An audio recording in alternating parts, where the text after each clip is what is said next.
नमस्कार फ्रेंड्स, आजच्या या नवीन व्हिडिओमध्ये आपण अनेकवचन संदर्भामध्ये माहिती बघणार आहोत. तर चला सुरू करूया.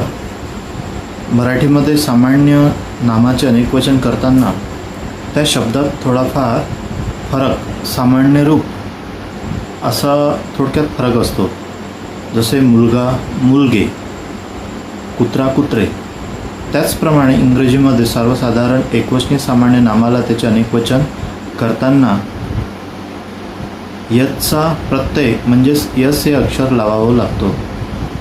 तर आपण मराठीमध्ये ज्यावेळेस एका वचनाचं अनेकवचन करतो त्यावेळेस ती पद्धत सोपी असल्यामुळे सर्वाला समजते. पण विशेष म्हणजे इंग्लिशमध्ये जर आपल्याला एका वचनाचे अनेकवचन जर करायचं जर असेल तर आपण कोणत्या पद्धतीनं करू शकतो, आज आपण आजच्या या नवीन व्हिडिओमध्ये ही माहिती बघणार आहोत. ठीक आहे, व्हिडिओ स्किप न करता पूर्ण व्हिडिओ बघा. अगदी तुम्हाला एकवचनाचं अनेकवचन कसं करायचं हे पूर्ण या व्हिडिओमधून तुम्हाला शिकायला मिळतील. ठीक आहे, माझं नाव मनोज हाडके. तर चला सुरू करूया.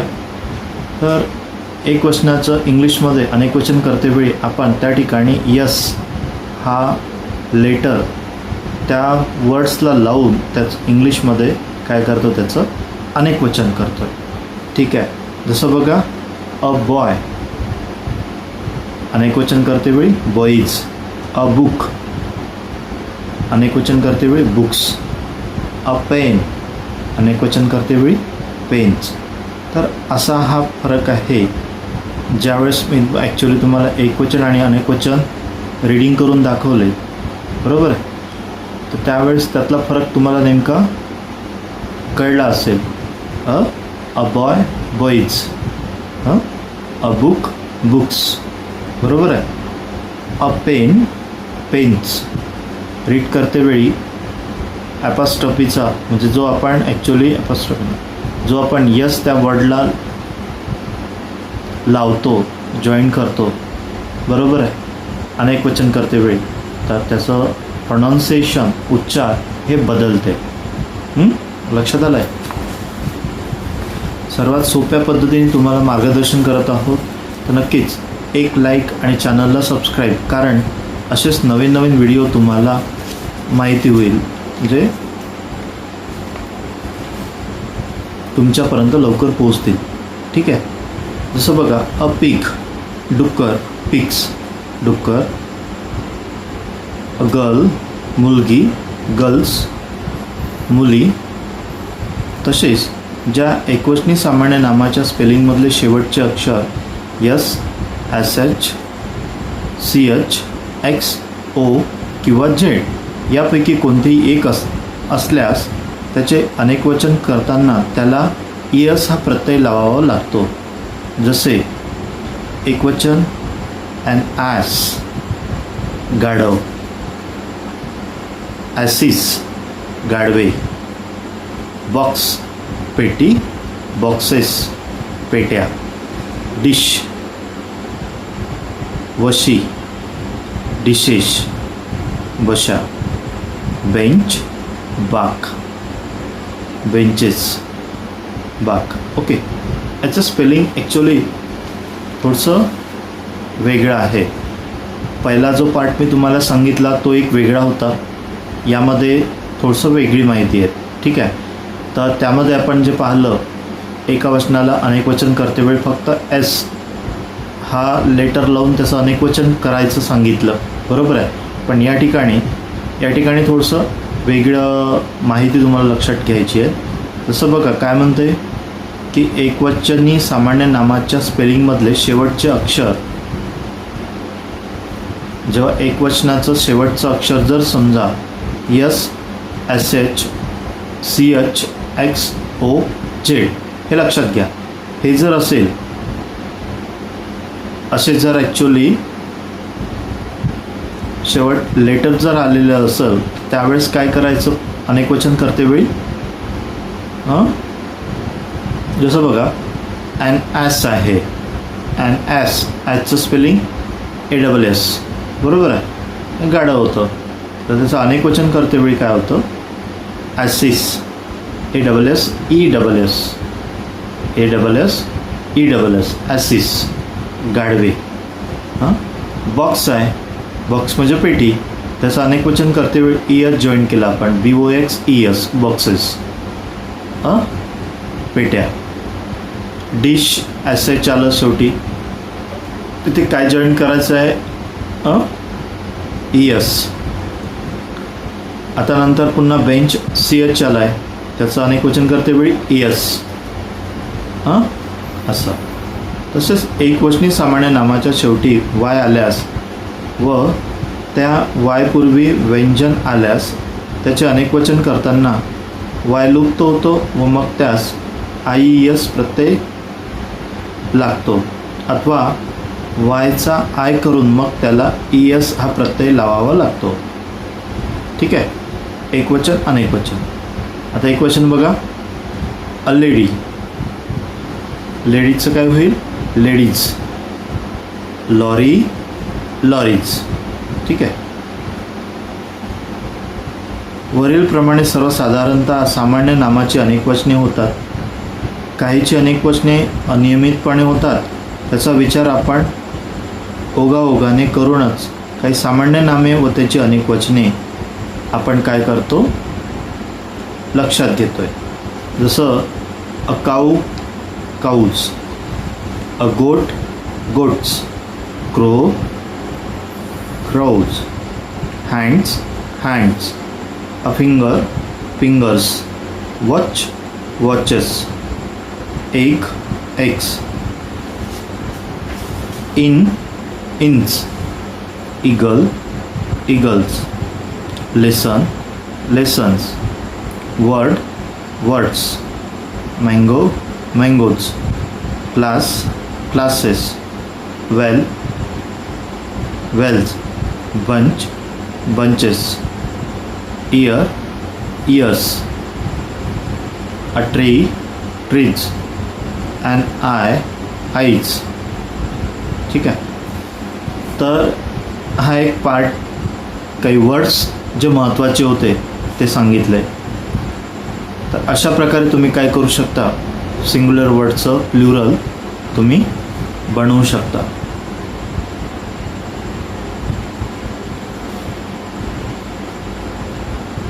एकदम सोपा पार्ट आहे, कुठलाही पार्ट्स कठीण नाही आहे.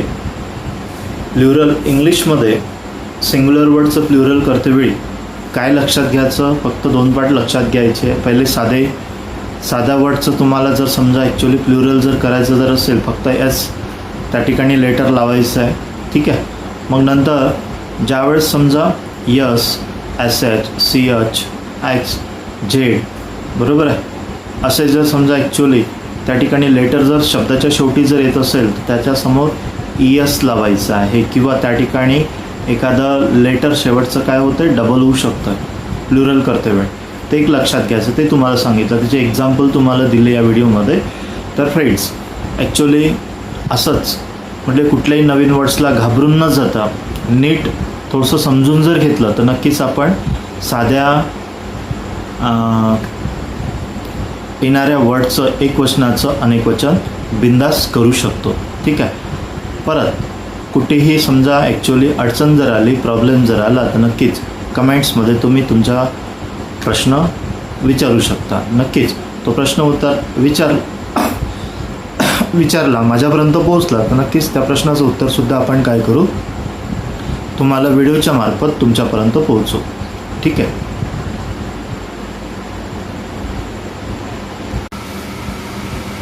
नमस्कार फ्रेंड्स, आजच्या या व्हिडिओमध्ये आपण ट्रान्झिटिव्ह आणि इंट्रान्झिटिव्ह वर्ब बघणार आहोत. आता ट्रान्झिटिव्ह आणि इंट्रान्झिटिव्ह वर्बचं नेमकं सेंटेन्समध्ये काय काम असते आणि ॲक्च्युली त्याला कसं आपण ओळखायचं, क्रिया कशी ओळखायची, तर ह्या सर्व गोष्टीची माहिती आपल्याला आजच्या या नवीन व्हिडिओमध्ये शिकूया. व्हिडिओ स्किप न करता सर्वांनी व्हिडिओ शेवटपर्यंत नक्की बघा, कारण ट्रान्झिटिव्ह आणि इंट्रान्झिटिव्ह वर्ब नक्कीच तुम्हाला हा व्हिडिओ बघितल्यानंतर ओळखता येतील. ठीक आहे. सर्वात महत्त्वाचं आहे, जे विद्यार्थी 10वी आणि कॉम्पिटिटिव्हचा 12वीचा अभ्यास जर करत असेल तर त्या विद्यार्थ्यांसाठी अतिशय आवश्यक हा व्हिडिओ आहे. ओके, तर transitive verb is a verb that requires one or more objects to complete its meaning. काय म्हणतं? Transitive verb is a verb that requires one or more objects. Transitive verb जे आहे हे क्रियापद, त्याला काय requires one or more objects, त्याला एक किंवा अधिक ऑब्जेक्टचं अर्थपूर्ण करण्यासाठी गरज असते. इन अदर वर्ड्स, दुसऱ्या शब्दांमध्ये सांगायचं झालं, it transfers the action of the verb from the subject to object. In other words, it transfers the action of the verb from subject to object. ते काय करते? ट्रान्सफर ॲक्शन एका ठिकाणाहून दुसऱ्या ठिकाणी घेऊन जातं. ठीक आहे. ऑफ द वर्ब, क्रियापदाची जी ॲक्शन जे आहे ते सब्जेक्टपासून तर ऑब्जेक्टकडे घेऊन जातं आहे. म्हणजे तुमच्या लक्षात आलं का? जे वर्ब आहे, जे त्या ठिकाणी क्रियापद आपण जे त्या वाक्यामध्ये वापरतो, त्या क्रियापदाचं काम काय असते की सब्जेक्टनी केलेली जी क्रिया आहे ते ऑब्जेक्टपर्यंत नेण्याची किंवा पोचवण्याची क्रिया, ॲक्शन कोण करतं? ट्रान्झिटिव्ह वर्ब करतं आहे. लक्षात आलं फ्रेंड्स? पुन्हा एकदा न थांबता पूर्ण तुम्हाला सांगतो आहे. ठीक आहे. Transitive verb is a verb that requires one or more objects to complete its meaning. In other words, it transfers the action of the verb from the subject to object. बघा, एकदम साध्या आणि सिंपल भाषेमध्ये तुम्हाला लक्षात सुद्धा राहील. एकदम सोपी आहे. याच्यामध्ये एक किंवा अधिक ऑब्जेक्टसुद्धा त्या ठिकाणी राहतं. टू कम्प्लीट इट्स मिनिंग, त्याचा अर्थ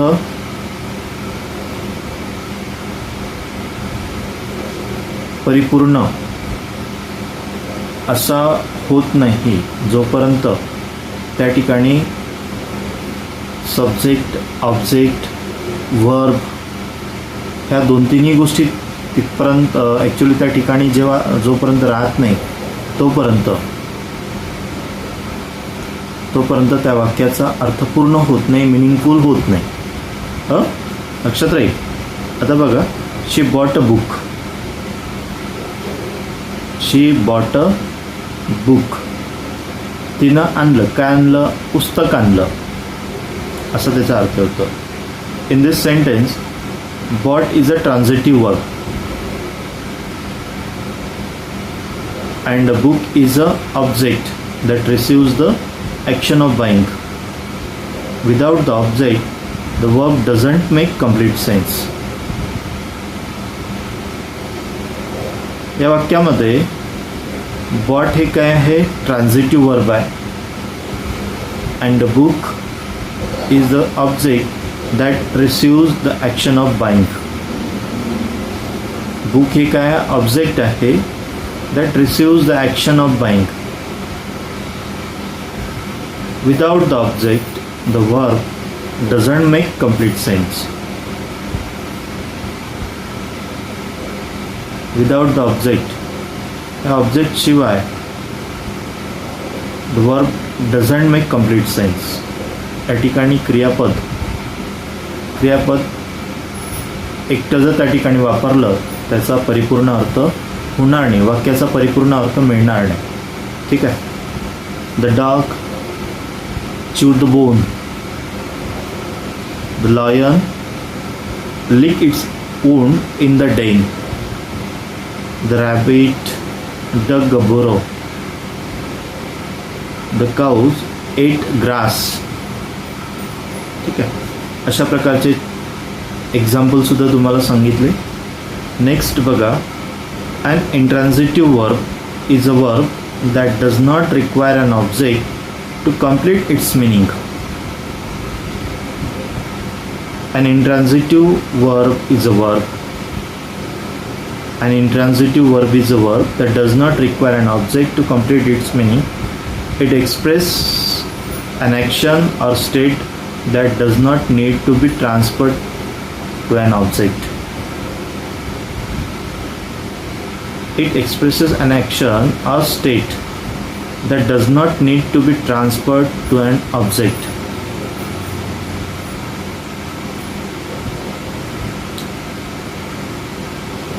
मग या ठिकाणी मिनिंग काय होतं की या ठिकाणी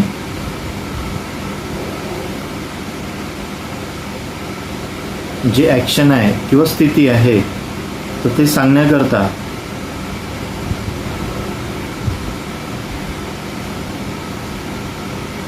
ऑब्जेक्टपर्यंत क्रिया पोहोचवण्याची गरज नाही आहे या ठिकाणी. कोण्या ठिकाणी? इंट्रान्झिटिव्ह वर्बमध्ये. एकदम सोपी आहे लक्षात ठेवण्याकरता सुद्धा. फक्त ट्रान्झिटिव्ह आणि इंट्रान्झिटिव्ह याच्यामधला थोडासा फरक समजायला पाहिजे. आणि वर्ब नेमकं कोणतं ॲक्शन कोणती क्रिया करतं ते थोडीशी लक्षात घ्यायची आहे. ओके, एक्झाम्पल बघा. ही स्लेप्ट तो झोपला. ठीक आहे, कशावर झोपला, कुठे झोपला, डझंट मॅटर, पण तो झोपला. In this sentence slept is an intransitive verb. या वाक्यामध्ये स्लेप्ट काय आहे? इंट्रान्झिटिव्ह वर्ब आहे. There is no object receiving the action of sleeping. त्या ठिकाणी ऑब्जेक्ट